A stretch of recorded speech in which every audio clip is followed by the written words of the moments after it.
Welcome again to Creative Mind. On this episode, we're going to start off our new month of fashion by talking about the business of fashion. So if you're into fashion or a fashion student or thinking about entering the world of fashion, this is something you really want to take a listen to. And if you're not into fashion, then you really want to take a listen to this and probably take some notes, because it's going to change the way you look at the world around you, the clothes you buy, and in these new times, how business is going to move forward. Today, you're going to hear from Ilse Metchek, and she's the president of the California Fashion Association. And even though that this talk was a little while ago, it still rings true today, and in fact, actually more so, because everything we know about fashion and everything we know about consumer products has changed. We know nothing is really made in the U.S. anymore. Everything is imported. But that can change, and it's starting to change overnight with political situations, pandemic situations, even just the way people buy things. So if you've ever thought about, hey, I've got a great idea, I can make a t-shirt with a catchy slogan on it, or I can make a beautiful dress, or I've got a friend who's really good at making clothes, maybe I can back them or help them set up a website or make some money on the side, then take the next half hour and listen to everything you can about starting, running, and being successful in an industry that is global. And just again to give you some background on who you're listening to, you're going to be hearing from Ilse Metchek, who is the president of the California Fashion Association, started in 1994, made up of the key members of the major fashion apparel manufacturers in the regions, as well as representatives from the finance sector and other allied industries. In 2016, she was awarded the Stanley Olafson Award for her contribution to the world trade. So right now, 87% of everything that anybody is wearing in this room or anywhere else comes from somewhere else. Why do we do global sourcing? There's large factories. If there are 2,000 machines running, it's much cheaper to make a garment than if there are 20 machines running. Up-to-date machinery. Every single other country funds machinery, funds technology. Only the United States does not fund up-to-date technology or machines. Labor intensive. When you do a 5-screen print, a 10-screen print, there are 2 people at each side of the table walking it through. You can't have that at $15 an hour. You can have that at $2 a month. Wide a variety of textiles. We cannot make down in the United States. We cannot pluck a duck. We cannot do yarn dye. You know, your men's shirts that are stripes and plaids. Dyeing yarn is environmentally problematic. So we can't do yarn dye. We can't do silk. We can't do linen. None of those things are made in the United States and cannot be made in the United States. So what you have is a wider variety of textiles. What global sourcing offers you as a production manager, as a maker, lower labor cost, but what they need is U.S. management and predictive services. One of the interesting things that happened last year, one of my clients is Alibaba. And I go to Hangzhou every year. And I do a presentation on what the American customer is doing, and it's all translated in Chinese behind me, except one word, one phrase, predictive services. They don't get it, they don't understand it, they never have understood it. They can make whatever you want right now, but if you ask them what will be coming in 6 months, they haven't a clue. We are the masters, US and EU, parts of the EU, on predictive services. The other side of the coin, can we make it here? And to start a business, you must make it here. Your first group of things, you're not going to be able to give it to a factory that wants 300 pieces of a color and sometimes 300 pieces of a size of a color. You have to find a way to test it in the United States or Mexico or Canada. No, Canada doesn't make anything. So, with that little bit of information, and if you probably look at the tag on your shirt, you'll see that yes, indeed, it does not say Made in America.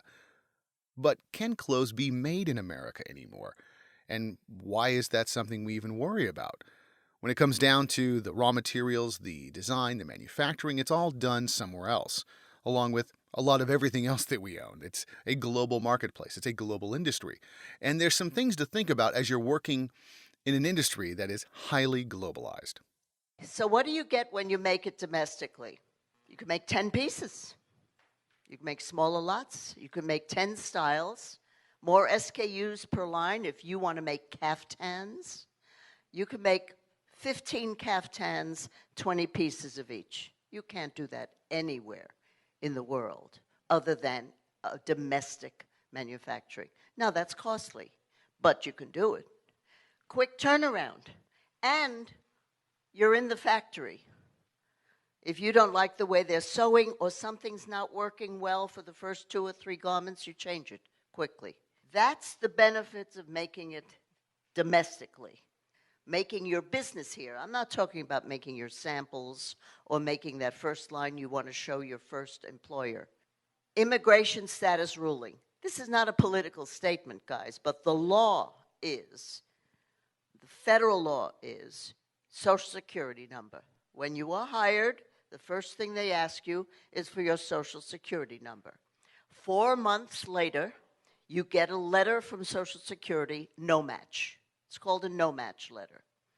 The employer is responsible to fire that employee. The employee is not the villain here. The employer gets fined, and that employee must be fired. Now, in the immigration status, let me just tell you that 20% of the sewers in Southern California do not have status. So they go around the corner to Olvera Street and they get another Social Security card for another $10, okay? And that takes 4 months. That's the process right now. It has to stop. And that's my job, and I'll tell you about my job at another time, but we're a sanctuary city in a sanctuary state. So everybody is here, but they can't work. There's something wrong with this, okay? So they can pick grapes in Fresno, but they can't sew a T-shirt. That's my fight right now. Industrial training. Every time you fire someone for that reason, there's no one to hire. There is no industrial training for sewing, for fixing machinery, not just in our business, but in any business. This state has decided that everybody should be a nuclear physicist or a technological genius, okay? People do want to work with their hands, and there is no industrial training. Equipment financing. Again, only in the United States does the government not finance new equipment. When I had my company in my own name, and I needed 10 machines, the bank owned those machines until I paid them off. That went out with TARP. That went out in the 80s with the big financial crisis. So there's no financing just for equipment. The problem with that is contractors, for the most part, do not have the credit worthiness to buy or lease machinery. And they usually have to ask someone else, the person they're working for, the person they're sewing for, the brand holder, to get them the new equipment. So these are the problems inherent in domestic manufacturing. Don't kid yourself. These are political barriers, not sewing barriers and not barriers for talent.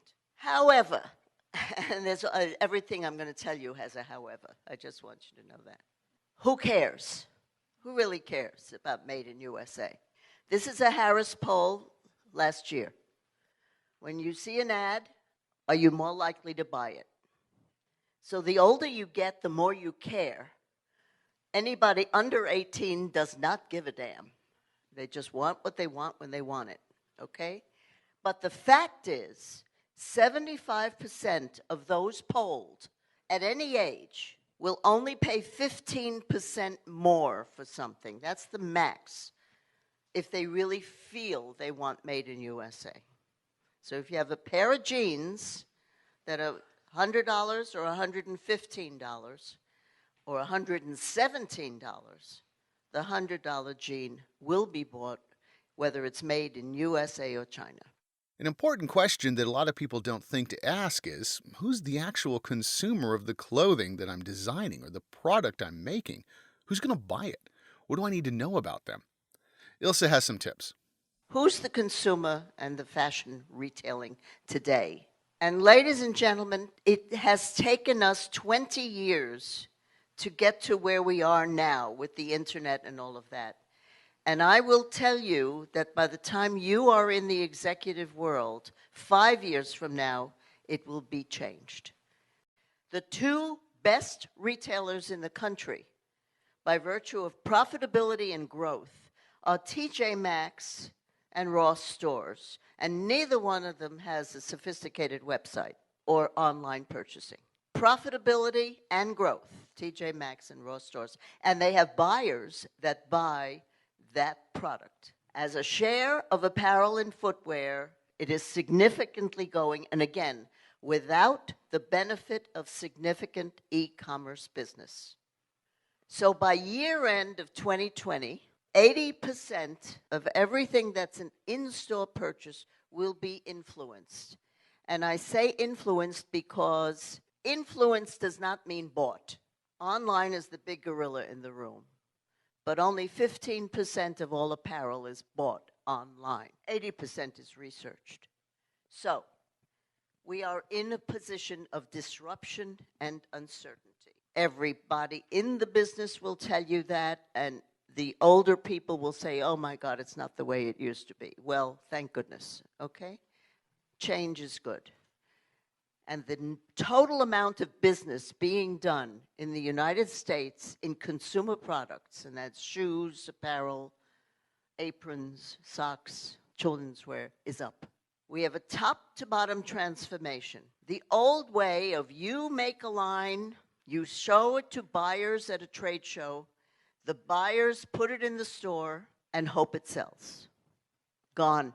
Gone. That is not the reality of success right now. Amazon is 34% of apparel sales right now.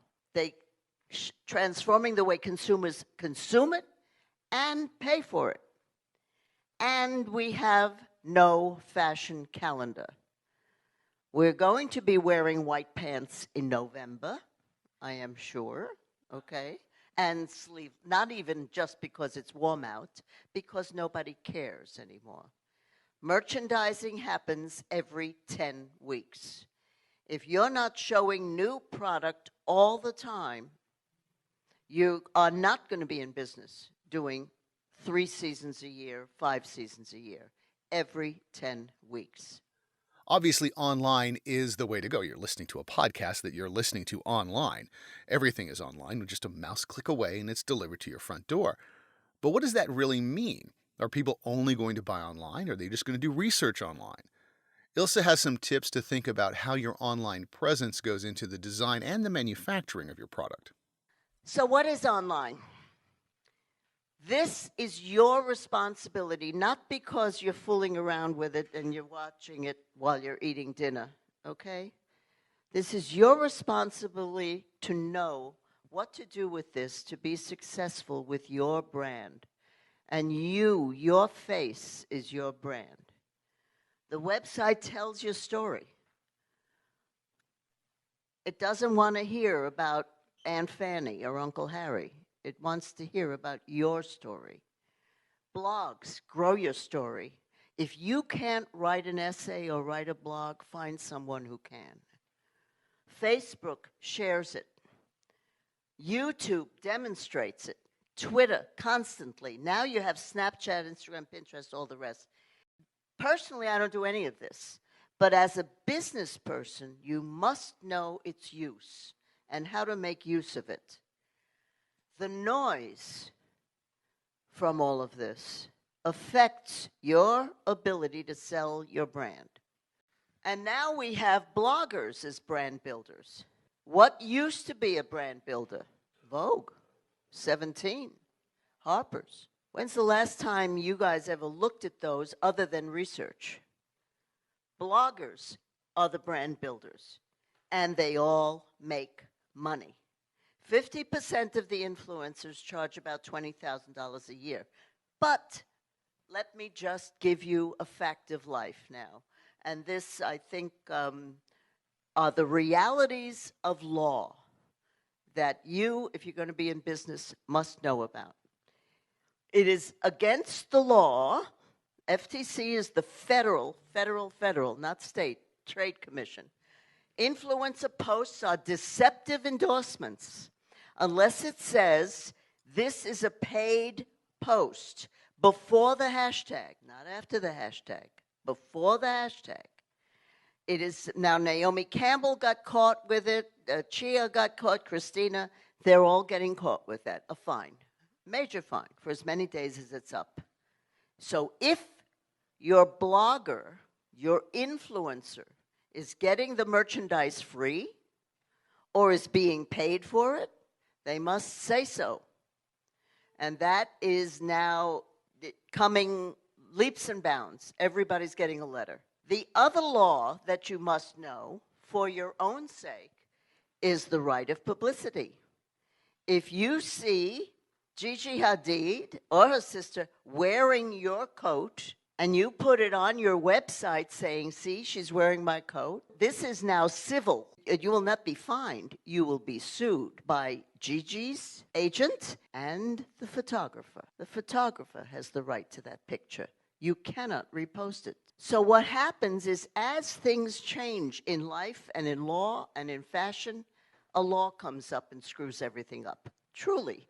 But nevertheless, you have to realize that you can't just say that some movie star wore this and I'm making something very similar, not without their permission. And you can do that. I mean, you can find out who the agent is, who they're represented, send an email and say, do I have the right? Will you give me permission to use this? If they don't answer, it's a tacit yes. You must make that leap.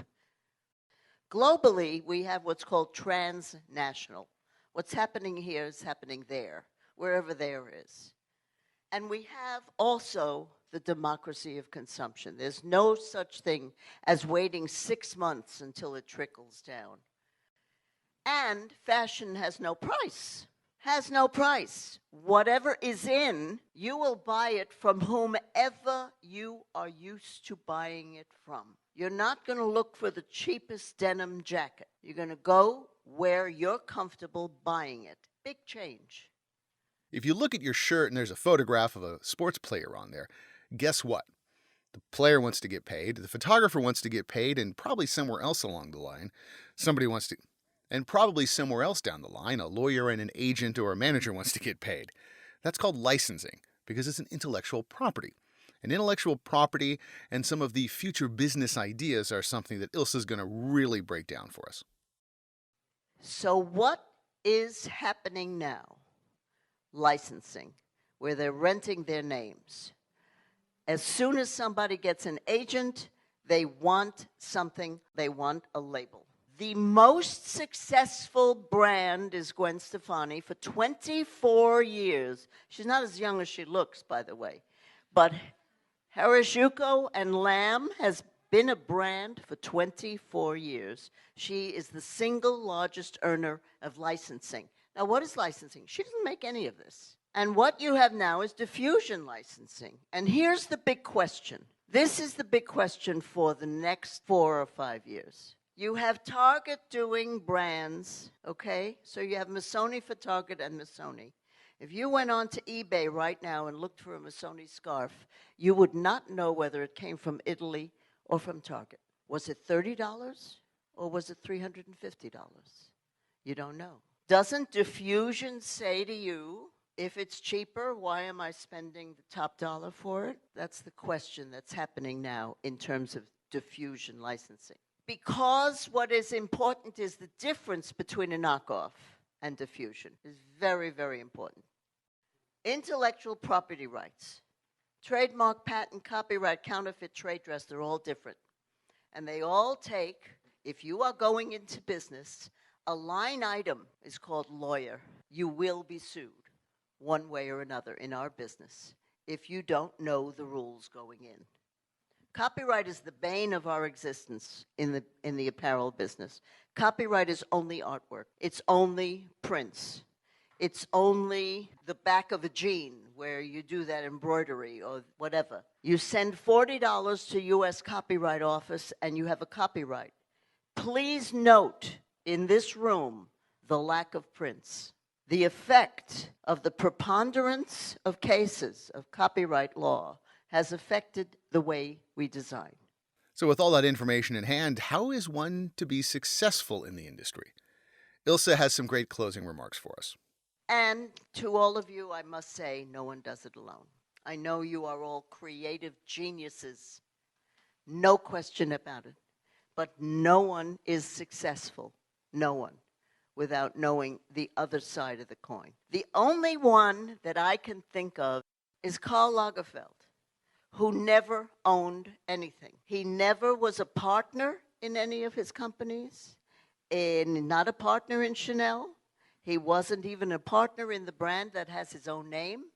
He was not a partner in Fendi. He just don't worry about what he lived on. But he's the only one I have ever heard of that said, I don't want to know about anything but design. I hope you are as good as Karl Lagerfeld, but somehow I doubt it. And this is a lesson to be learned about how fast things are moving. 2010, 9 years ago, that's what this chart said. The cool kid, when somebody outside of school liked it, then it became fashionable, a Barney's product, and it went all the way out to Walmart with Crocs and cargo pants, okay? That took 2 years to get to that and 4 years out the door. It's now 10 weeks. 10 weeks for a cool day of creation to become adopted by the internet, by retailers, adopted, but it's only 1 year and it's over. That's the change, and it's coming at us fast and furiously. So please be aware that whatever you're learning today, forget about it. In 5 years, it'll be different.